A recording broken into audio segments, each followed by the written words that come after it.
of the official opposition party? Has she thereby joined that party?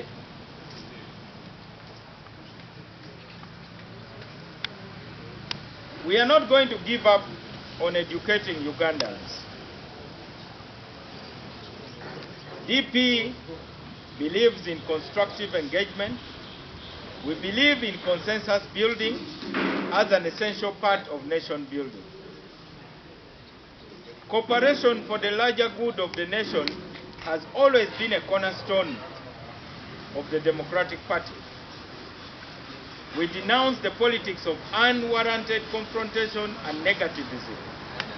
We believe that in a multi-party democracy like ours, constructive dialogue, consultation, and cooperation between the ruling and opposition parties is not only desirable but essential.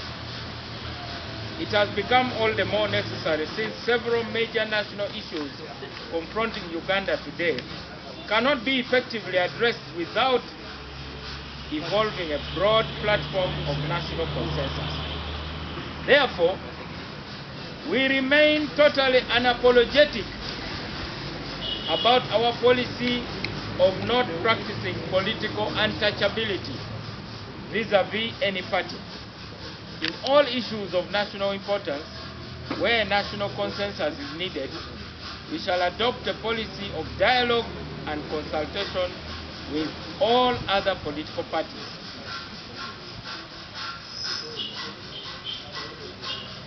Some of our colleagues take pride in not meeting those they disagree with.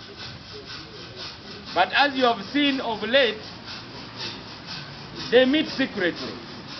Actually, I really want to salute President Museveni for being disciplined and a gentleman. Because the day he opens his mouth, people are going to leave town. I really have to salute him for knowing how to keep secrets. Unfortunately, there are those who don't keep secrets, they are beginning to talk. You have heard them on radio stations. How can you take pride in not meeting a fellow leader? Leaders have to meet. In which country can leaders not have to meet?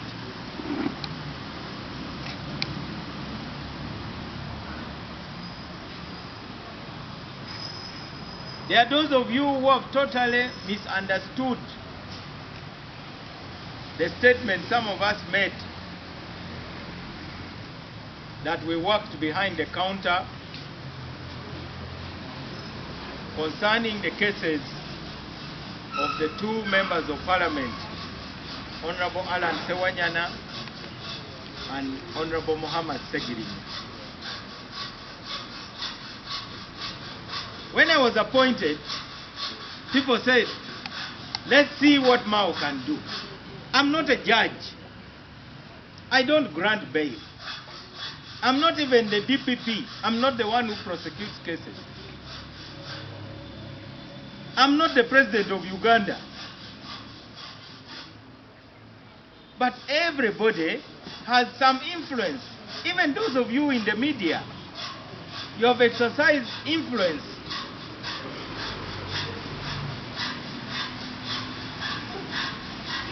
Whatever I did, which I will not elaborate in detail, I didn't do it for politics.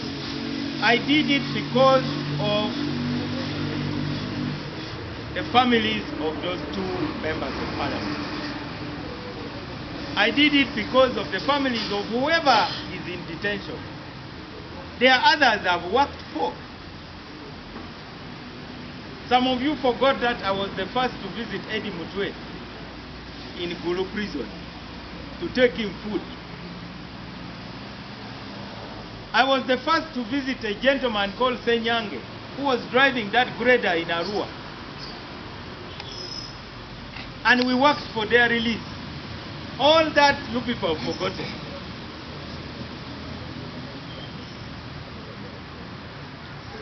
You have forgotten that immediately after the 2021 elections, I called the chairman of IPOD Summit, who is also the president of Uganda, asking for a meeting to discuss illegal detention.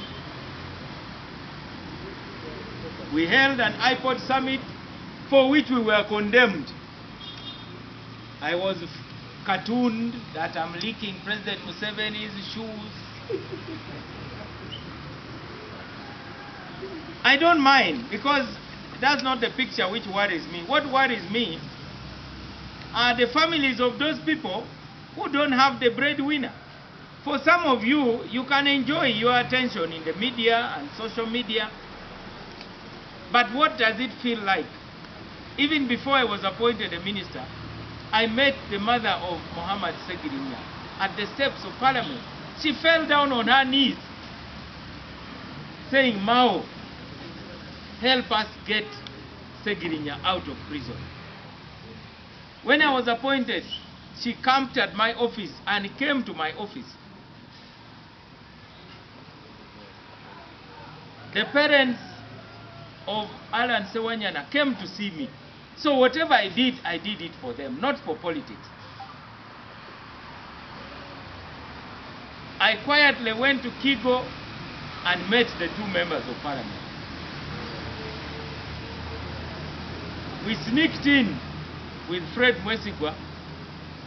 Fortunately, the commandant of that Kigo prison is someone we know. We never posted any social media photo. There are those who, before they even enter Kigo prison, they're already taking selfies with the signpost of Kigo prison. We never did such a thing.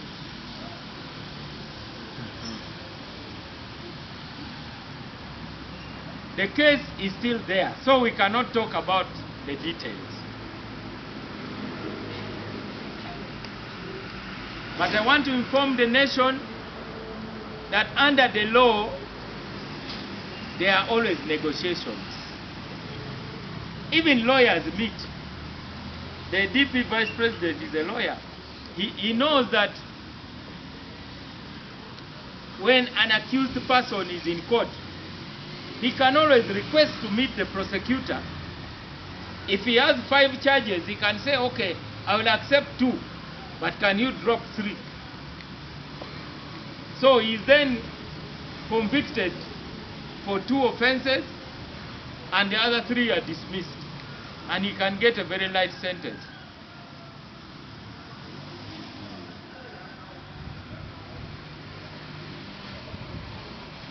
Bail is a constitutional right, and I believe the 2 MPs should have gotten bail much earlier. But their case has been over-politicized.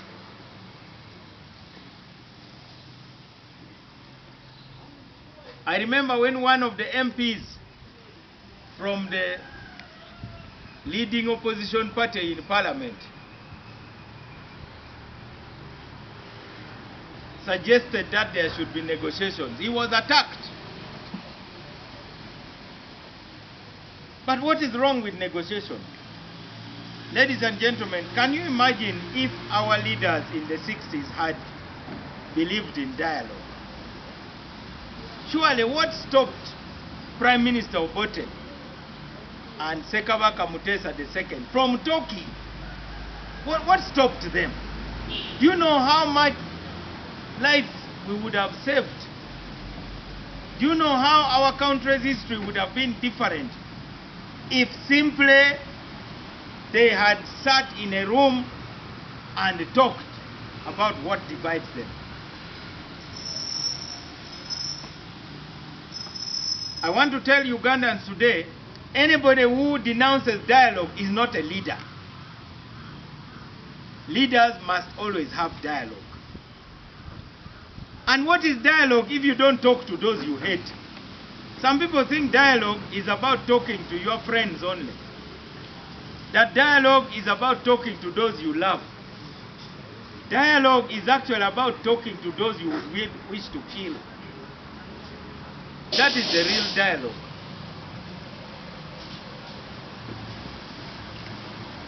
That is why I'm saying I thank God that President Museveni has a lot of discipline. If he decides one day to talk about who meets him, who talks to him on phone, who he supports financially, so those opportunists and hypocrites in the opposition should really thank God.